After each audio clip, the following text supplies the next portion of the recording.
Hi, I'm Josh Katzenstein here with Jeff Duncan. We are at the NOLA.com, the Times-Picayune office in the Warehouse District in New Orleans. And Jeff, there is a jackhammer going on behind us. Do we expect the Saints to take the jackhammer to the Eagles again this weekend? I don't think that's going to happen, but maybe it is an appropriate metaphor for the building that the Saints have been doing throughout this season to get to this point.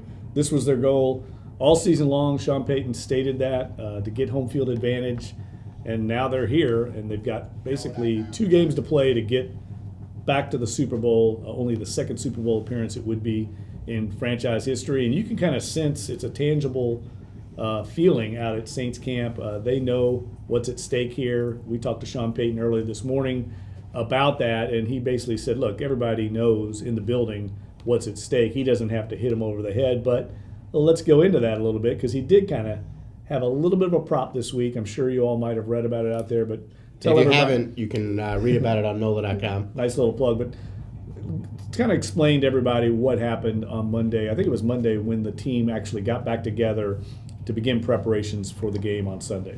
Yeah, so the Saints had a team meeting on Monday as a way to kick off their week of preparation, and Sean Payton in the meeting had this big box with like a gold curtain over it. Mm-hmm.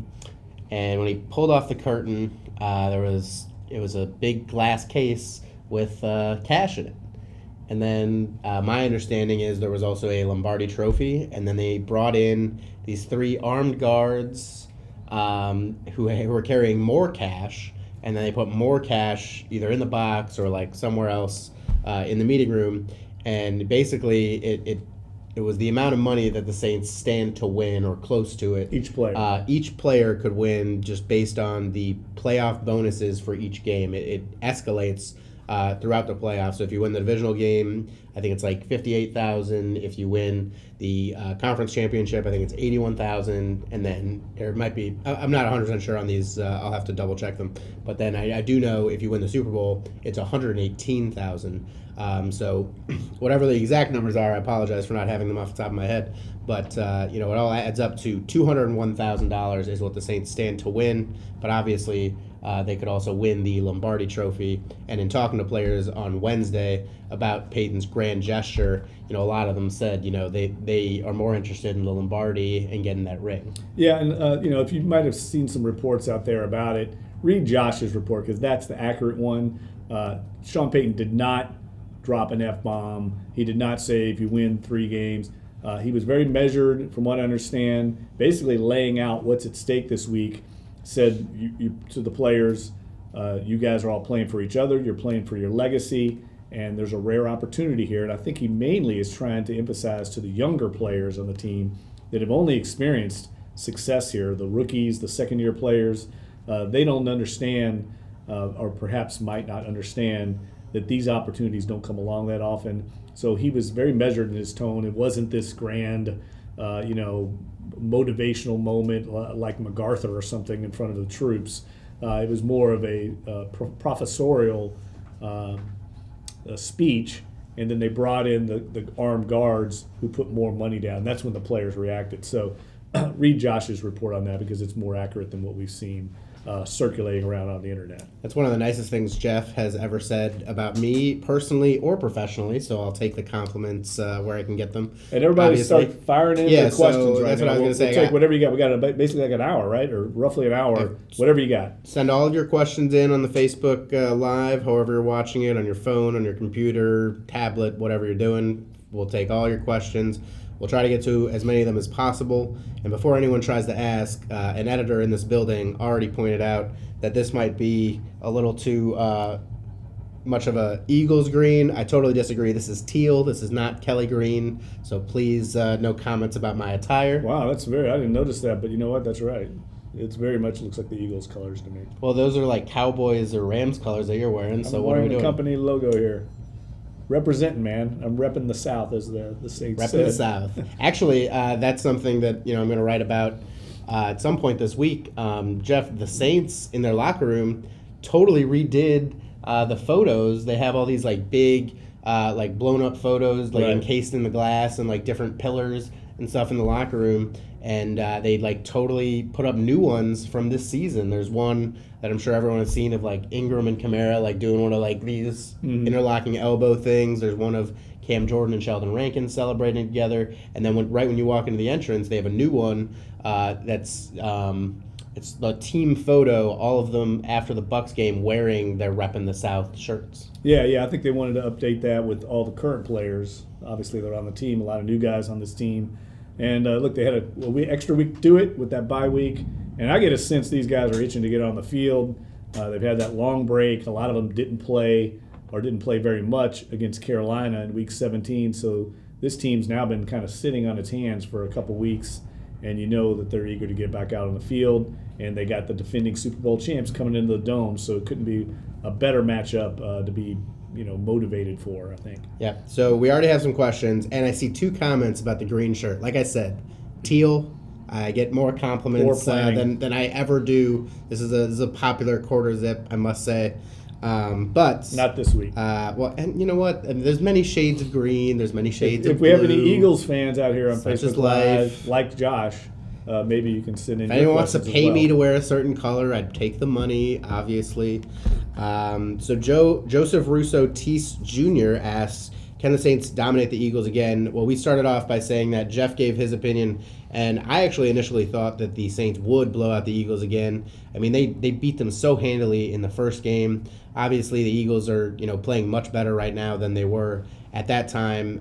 But actually, I've been doing some research for a story that'll be up tomorrow morning that actually indicates that teams that blew out a team by 30 or more points in the regular season historically, and then when there's a playoff rematch, those games are normally really close, is like what I found. A couple teams have lost, but for the most part, they just end up winning by a close margin. So I sort of expect this to be the case just because Nick Foles is on such a hot streak, and this Eagles team obviously has the championship pedigree. But certainly I would not be that surprised if it was a blowout. Chad Thibodeau asks, is the O-line all healthy? Well, I don't think so. I mean, I think these guys are going to play. Can they hold up? I think it's a good question for Sean Payton. How will that affect his game day roster?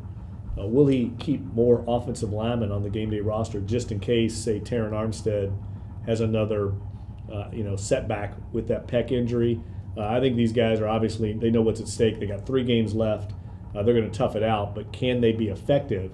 Armstead last time played, of course, with that pec, pulled himself out because he felt like he was a handicap to the team because he couldn't block. And the same thing, I think, for Andres Pete. He's got a right hand. It's going to be wrapped up. How well can he, grip? How well can he hold if you have to hold for an offensive lineman? Literally every offensive lineman, I think, has some kind of injury, lingering injury. Unger. Everyone except Unger. Ramczyk has a shoulder or something, and then I'm not sure. Larry Warford has a knee. So these guys are all at this point of the season playing banged up. They're not going to be 100%. Hardly anybody is these days, but they are going to be on the field, I think. How long can they hold up? How effective can they be? Remains to be seen. But that's a great question because Sean Payton has noted this week how good the Eagles' front 7 is. They did not play very well in that first meeting. They really weren't a factor at all. The Saints dominated them up front, ran the ball for, I think, 173 yards. I think that group we're going to see is a different group this week. I just saw Pro Football Focus. I know you and I often are not huge fans of Pro Football Focus, but they did come out with their unit rankings on the season, and the Philadelphia Eagles front 7 ranked number 1 in the entire NFL, graded out the highest. I think that would surprise some people, especially when you consider the LA Rams, how good they are up front. So look, what my point is, that's a big matchup. Saints need to be healthy. I don't know how long these guys will hold up, though. So just to give everyone the exact injury report, the Saints had 6 players limited on Wednesday. 5 of them were offensive linemen. 4 of them were starters. Bushrod with a hamstring, Armstead with a pec, Ramczyk with a shoulder, Warford with a knee, and Pete with a hand. At this time, look, I certainly expect Warford to play. Warford, is one of the toughest guys I've ever dealt with. I mean, he never wants to miss a snap or a game. But I assume Pete will play too because he rarely misses time. Right. Even though his hand looks incredibly wrapped up or whatever. And I think Bushrod will be back. I mean, a hamstring injury. He's had like a month to recover from that, and I think they were just giving him a little extra time. Obviously, it's harder when you're 34 and as big as he Right. is, but I do expect him to be good to go. The real question is going to be with Armstead because even though he was limited on Wednesday, he did this a couple weeks before he returned, 2 weeks in a row where he was limited Wednesday and Thursday and then didn't practice on Friday. So if anyone tells you before Friday that Armstead is definitely playing or not playing, they're probably lying because they don't know. Because I mean, I think we all got thrown for a loop when Armstead came back.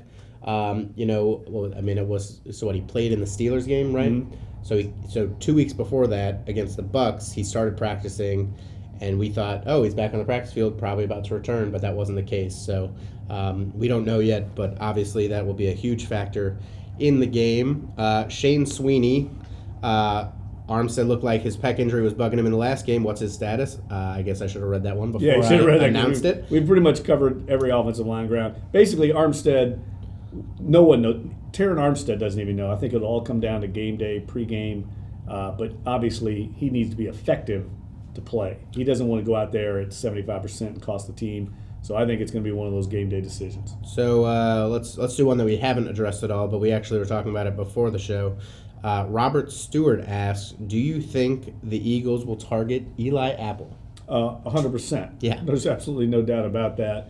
Eli Apple, as we all know, has solidified that other cornerback spot opposite Marcus Lattimore. He's certainly an upgrade over King Crawley, but he's still vulnerable, especially to penalties. Look, the Saints play aggressively on the perimeter. I think it's coached from Dennis Allen, from Aaron Glenn. They're going to play mixed coverages. They're not strictly a man team. They're not strictly a zone team. They like to mix things up, but they like to play a lot of man. And when they do play man, they basically get after the other team's receivers, and they're guilty, frankly, of holding a lot. And they get called for it a lot. Matter of fact, I think the stat I had this week was between Eli Apple, Ken Crawley, and P.J. Williams, they've combined for 23 penalties this year. There are a lot of teams, whole defenses that don't have 23 pass interference or defensive holding calls as a group, much less three corners. So those guys are being coached to reroute, to get after guys that are not that fast. P.J. Williams, not particularly fast player. They have to hold somewhat. They get away with it a lot, and I think it's kind of like in basketball when you hand check, right? If you do it all game long, the officials can't call it all the time. I think that's probably what the Saints are coaching their corners to do. But it all is going to depend on Carl Sheffers and his crew. He's going to he's going to be the referee this week, a different crew for the playoffs, kind of an all-star team, if you will. How do they call this game? Do they let them, get away with that? I think we'll know early on because they're going to set the tone if they're going to let these corners get away with it. If they let the Saints and the Eagles corners get physical, then that's probably a good sign for the Saints. Absolutely, yeah, because I think we've seen it. It was the same deal with Ken Crawley before Eli Apple replaced him. But I'm curious to see how the Saints deploy their secondary in this game because, I think the most logical thing would be to have Marshawn Lattimore just go against Alshon Jeffrey, try to take him out of the game. But the Eagles move so many of their weapons around the field. They try to create mismatches with Zach Ertz specifically. So, are the Saints just going to use a linebacker, Von Bell, on him? Are they going to, maybe use P.J. Williams on him sometimes? At this point, we have no idea, but certainly that'll be a big question. And no matter who Apple is on, whether it's Jeffrey, Aguilar, or Golden Tate, I certainly expect the Eagles to go to him early and often. Look, Lucy Miller-Vincent asked about the two Philly tight ends. You and I have talked about that, Zach Ertz and Dallas Goedert. Last time the Saints did a phenomenal job on those two guys. They combined just 2 catches by Zach Ertz for 15 yards. I think he came into the game, wasn't he, like the leading tight end in the league in receptions when he came into that game? They basically were a non-factor. I don't think that's going to be the case this week. And Lucy's asking how the Saints will defend them. I'm curious to find that out myself. Well, so I think the Saints benefit from having a couple linebackers they can cover really well with Demario Davis and Alex Anzalone. I think that's why they had such success defending Ertz in the first game. But I think at that point in the season, Goddard, hadn't been playing as well as he has recently. I mean, he's only a rookie. Rookie tight ends historically struggle. But as the season has progressed, Goddard has taken on more of a role and been more productive. So I certainly think that makes it more of a challenge. Also, Darren Sproles, obviously not a tight end, probably never played a snap of tight end in his life, but having him in the game just makes it so much harder to defend those tight ends, because if you want to use a defensive back or a linebacker on Sproles, all of a sudden, you're using your second best guy on Ertz. And I mean, it's going to be a really hard game planning week for Dennis Allen. Very similar, I would say, to the Saints when they have Kamara in the game. Some of the challenges they pose for opposing defenses in trying to double team Mike Thomas and Kamara, it creates a lot of problems. Even more so, I think, with Sproles and the tight ends for the Eagles, because often you're using linebackers and safeties to defend them. I don't know who's going to get the assignment there. I think they'll do it by committee, but Josh is right. They've got three really good. This is one area the Saints have gotten a lot better at. Von Bell can defend running backs and tight ends. So can Alex Anzalone. He's very good at it. And so can Demario Davis. So they got three options there when they get to man-to-man. Yeah. And P.J. Williams is a big guy for a nickel corner, so I wouldn't be surprised if he gets some matchups against the tight ends. And actually, Patrick Greenfield, one of our guys behind the camera here, just informed me Zach Ertz actually scored as a rookie in the 2014 playoff game against the Saints. So if Dallas Goedert does that, there might be a little history there for the Eagles. I think Doug Peterson and his offensive staff are going to make a point of emphasis to get more out of those tight ends. And obviously Sproles, who didn't even play in the first matchup. So that's a key to this game. Lucy also asked score predictions. So we actually just got done filming our score prediction show, which you can find Friday morning either on Facebook or on NOLA.com. But I believe the Saints will win. I think it'll be a two-possession game. I think I said 34-24. I do think the Eagles will keep it close in the first half, but I think the Saints will pull away late. Lucy, I think it's going to be a nail-biter. I think 27-26 Saints. I do think the Saints pull this one out. I think they're the better team, but I think it's going to be a fourth quarter to game. I don't expect a blowout. I mentioned this on the prediction show. The Eagles haven't lost by more than a touchdown in any game in the last 2 years, except for this Saints blowout earlier this year. I think that was an anomaly. And Morgan Fost, I hope I said that name right, Morgan. I don't always do well with the silent P's. Do we see an extra emphasis on the screen game this week? Seems like the Saints have gotten away from screens. And I think part of the thing, I feel like I make a note of this every week, whether it's in one of these videos or in a story. When the Saints don't have Teron Armstead, it totally changes their offensive game plan, because when they don't have Armstead, they either have to keep a tight end to help block or they have to keep a running back to help block, and frequently that running back is Alvin Kamara. So if he's blocking, he can't, dip out for these short little passes. Now, I mean, obviously running a screen specifically, is different from, when you're just having a, drop back pass, but I do think that, it is harder to have success in the screen game when you don't have Armstead out there, because he is the quickest lineman and a guy that they certainly would like to follow. But at this time, they would have to go to the right side with Ramczyk and Warford if Armstead isn't out there. Yeah, Morgan, Josh makes a great point of when the offensive line is intact. Obviously, the Saints have veteran guys. They have very good athletes in their offensive line. That's a key part of the screen game. Who's playing offensive line? It's not just calling the play. It has to be successful when you call it. And frankly, I don't think the Saints feel comfortable with Will Clapp, maybe Cameron Tom, some of the backups executing, maybe having the knowledge, the savvy, and the athletic ability to get out there in space and pull the way Josh is explaining it to make those blocks. So that's probably why we haven't seen it as much. Some of the injuries in the offensive line, I think, have affected what Sean Payton feels comfortable calling during a game. If all these guys are back, then I expect to see some of that screen game back, as it's a really effective tool for them in slowing down the other team's pass rush. So Nate Pennington asks if we expect the game plan to change much in the second meeting. Oh, I don't think there's any doubt. I think I asked Sean Payton about that yesterday.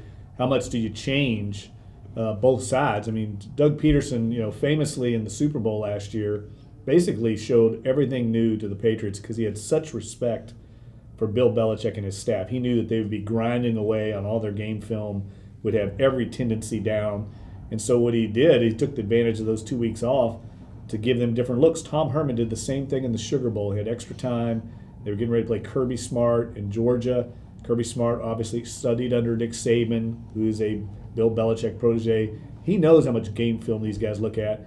And so they had a totally different look for Georgia than they'd shown all season. It was very effective. I think Doug Peterson, in a week time, though, he didn't have as much time to do it. I think they're going to throw some different things at the Saints because they have such respect for that defensive staff, and they know they're going to be took all that extra time to go back and look at what they did. So I think it's going to be both sides kind of using some gadgets, not trick plays, but some different looks to try and take advantage of the fact that, they just played 6 weeks ago. They don't want to, basically run the same game plan. I'm really curious to see what the Eagles do with Golden Tate, because I believe that was only his second game with the team when the Saints faced him, and he's easily their second, if not best, receiver.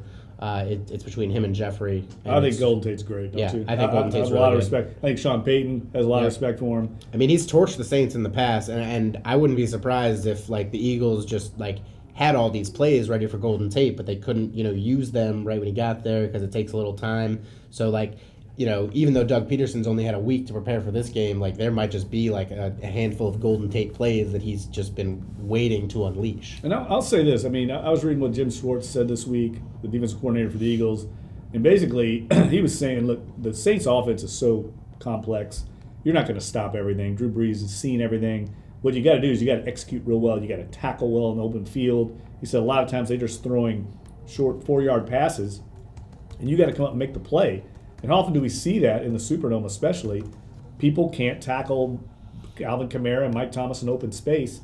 Same thing for the Saints. They're going to have to tackle well. I know this sounds very simple, but it's the truth. I mean, both these offenses have playmakers on the perimeter and quarterbacks that can get the ball out quick.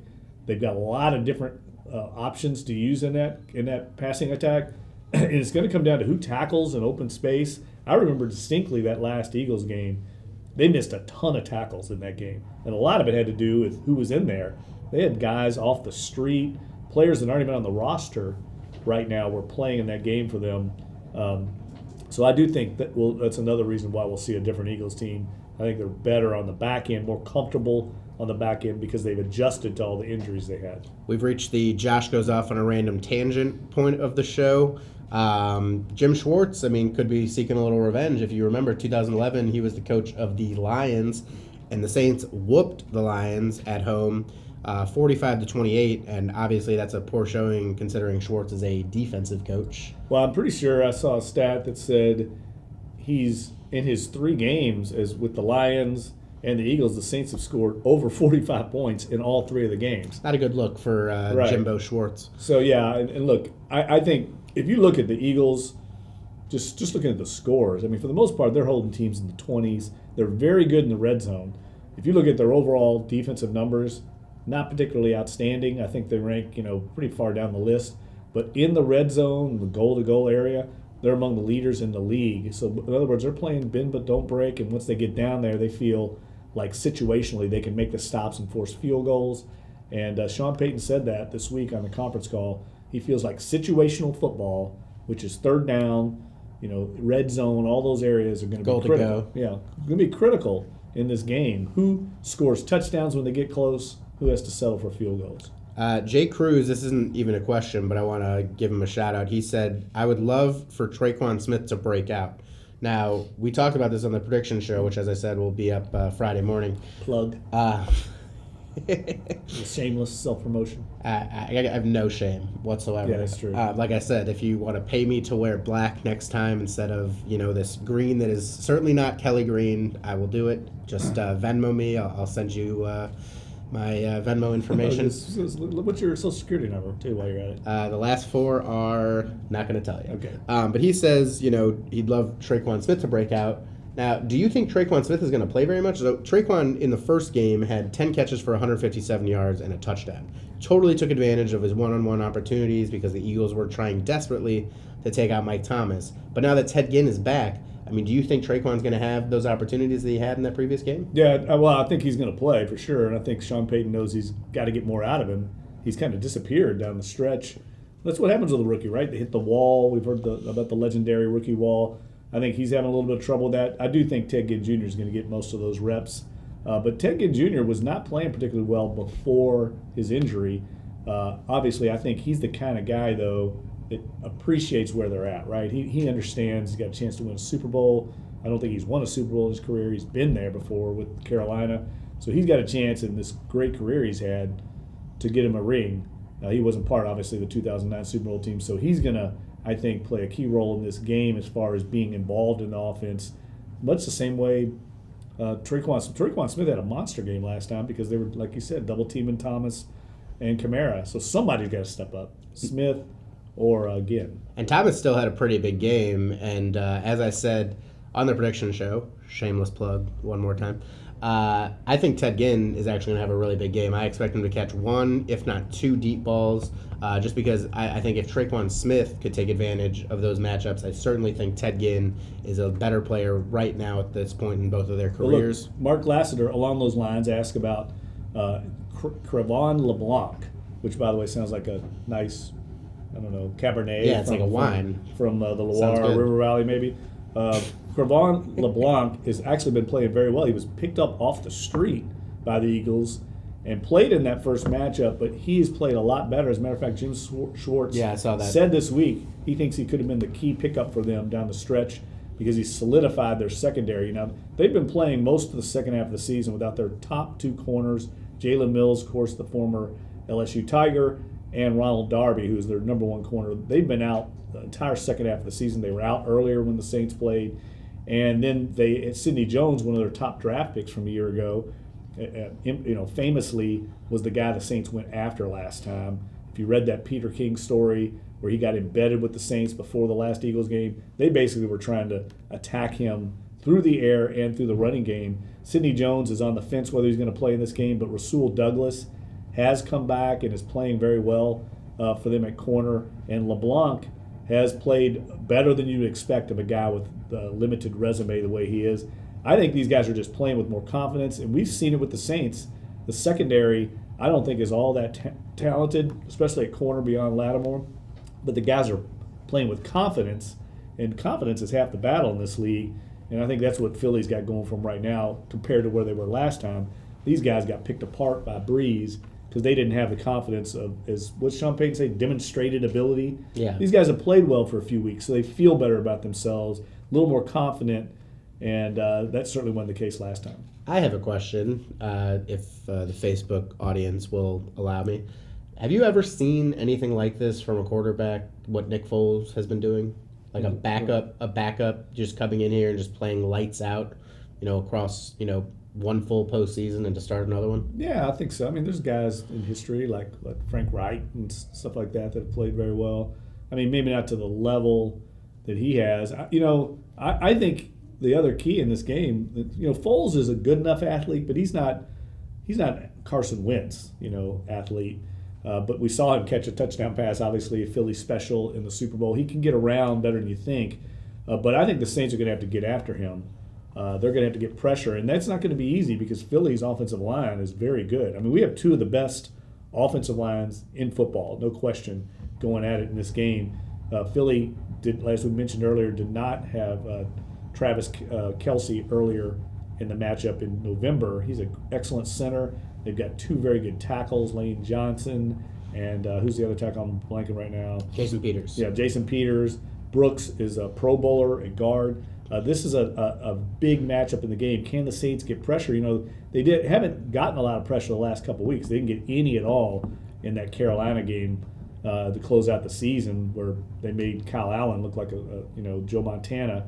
And I didn't think they particularly got great pressure on Ben Roethlisberger. He moved around a little bit. I think got moved off his mark. But they're going to have to get after Foles, and they can do that. I mean, Foles is not comfortable when he's having to move around and throw on the run.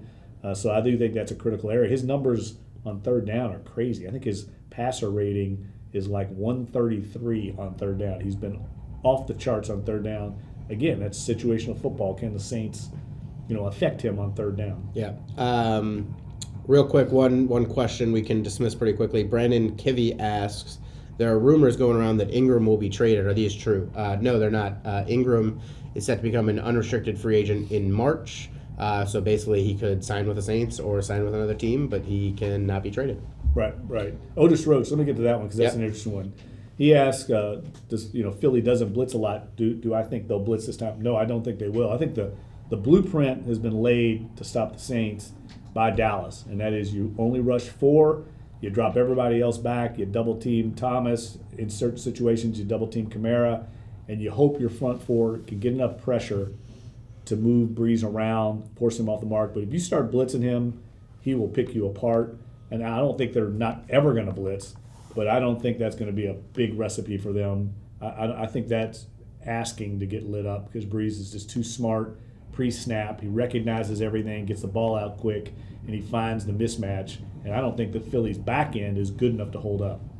All right, we have 2 questions here. I'm going to combine them. One from Robert Stewart. Do you think Marcus Davenport will be key? And one from Ruben Jediah Hale Ahaya. Excuse me for that pronunciation. I'm a Katzenstein. Trust me, I get it. I try to pronounce people's names right because nobody ever pronounces mine right. He says, what do you expect from Marcus Williams? He can be the X factor on defense. Which of those guys do you think is more likely to be an X factor, Marcus Williams or Marcus Davenport? I think Davenport. I think they need someone to get pressure beyond Rankins and Jordan, and that guy's going to be Davenport. He played very well, I thought, in extended reps against Carolina. He had a couple sacks in that game and kind of mop-up duty. He's got to come through, but it's not going to be easy, man. I mean, like we said, that's a very good offensive line, 2 great tackles. They haven't played as well this year as they have in the past. I think that a lot has to do with injury. They're kind of like Armstead. They're not playing 100%, but those guys are savvy veterans, and they need to get pressure on Foles, I think, to be effective. Yeah, and I don't really expect the Eagles to be taking many deep shots. I don't think that's the way their offense really operates. Especially with Lattimore back there, and so I think Marcus Williams certainly will have opportunities to make plays and to limit big plays. But I just think if we're saying that one of them will have more of an impact on the success of the defense, I would think it's Davenport. Jeffrey Ben Jewel Cuellar. Wow, we have these long hyphenated names. It's amazing. Asked the rumors going around that Foles will not start. I have not seen those rumors. No, and he's that's going not to start. He's definitely going to start. They've announced that he'll start. I mean, I think the only question was if somehow Carson Wentz, went to Germany and had some magical back recovery or something along those lines. But would he be active? Maybe Foles is starting. The Eagles have said that Foles is starting. So I don't know where you're getting your rumors, but get it on NOLA.com, that's for sure. Find a new rumor mill. What else do we have here? Monte Walker says, will the Saints pass rush make Foles make quick decisions? Well, I mean, that's the goal, right? Yeah. I don't know if they'll be good enough at that or not. I mean, look, they need to get Cam Jordan back on track. He's not had a very effective last few weeks of the season. People are concentrating on him. He needs to bring his lunch pail in this game. They need to get pressure on Foles. It's critical. But I think Foles and Doug Peterson's offensive strategy is going to be to get the ball out quick. And like I said, short passing game, crossing routes have been very effective against the Saints. In particular, those bunch routes near the goal line where they run these basically legal pick plays. We see that work effectively against the Saints a lot. I think all these things are going to be a staple of the Eagles' passing attack. And I also think getting Sproles out in space is going to be another big part of this offense. The Saints are going to have to tackle well. I mean, I know that sounds very simplistic, but it's true. They're going to, I think a lot of these balls are going to go out underneath, and the Saints are going to have to come up and tackle. And that's one thing they've done very well this year. They're a very good tackling team. I think the best tackling team I've covered with the Saints. We've talked about it before in the press box. P.J. Williams, excellent open field tackler. Von Bell, who's struggled in the past tackling, has been very good this year. And Demario Davis is a lights-out open field tackler. For a guy his size and as fast as he is, lots of times you see these guys flying in. They're undisciplined, miss tackles. Davis is excellent in that regard. So I think those guys are going to come through again because of these playmakers that the Eagles have. Yeah, I wrote about that a little bit in a run defense story that I wrote for our playoff preview package that ran yesterday. And really the tackling has been so key. I mean, you said, Demario Davis, Von Bell, PJ Williams, like all of these three guys, are so key to limiting these big plays. And the Saints did that really well all year in the run game and in the pass game. But there was a good question here. Let me just find it. Also, Anzalone. Anzalone's a good open field yes, tackler. he is. Okay. All right. I got to say, not 100% sure this is a real name, but if it is, I apologize. Ulan Datchamp Price Sr. I'm guessing no. Says not a real name. Well, I have friends whose first names are Master and Lucky, so you never know. I think it's Ulan Price is the name. Okay, Ulan Price, Datchamp Sr. Do you think that Peyton should come out attacking the Eagles' secondary first or get the run game going? Well, honestly, Mr. Price, those are not mutually exclusive things. If you read Peter King's column about being embedded with the Saints the night before the Eagles game, one of the Saints' game plans was to attack Sidney Jones, their cornerback, with the run. They said, we're going to go right after number 22, and on the first play of the game, they schemed it up so that Mark Ingram was running right at 22, and Ingram ran right by him for like a big gain, and that really set the tone for the game. So I wouldn't be surprised. I certainly think they will be trying to establish a run game because they were so effective running the ball in the first matchup. And I think, one thing they might do is continue to run at these defensive backs. I think the answer is they need to be balanced. They need to be both to be effective. The Saints ran very well last time against the Eagles. Like I mentioned, 173 rushing yards. Ingram had over 100 yards rushing. I don't think that's going to happen again this time. I'll be surprised if they do. The Saints could easily walk away with this one as well. But I think the Eagles' front seven is going to be motivated and play a lot better than they did last time and try and shut down that Saints running game, or at least limit it. I really feel like Pittsburgh kind of did as good a job as you could do against the Saints as far as like limiting big plays, really getting after the running game, and that's, I'm sure, what Philly's going to try and do as well. But it all starts up front for them. They've got a good defensive line. Can they hold up against that Saints offensive line, and how effective is the Saints offensive line considering all the injuries they've got? The good thing is, other than Warford, who's got a knee injury, it shouldn't affect their ability to run. All the offensive line injuries are all upper body injuries, which obviously affect them in blocking, but it doesn't affect their mobility, and that's a big key to the Saints' run offense is how athletic they are. They do a lot of zone run blocking or zone blocking scheme on running the ball. That requires really athletic guys.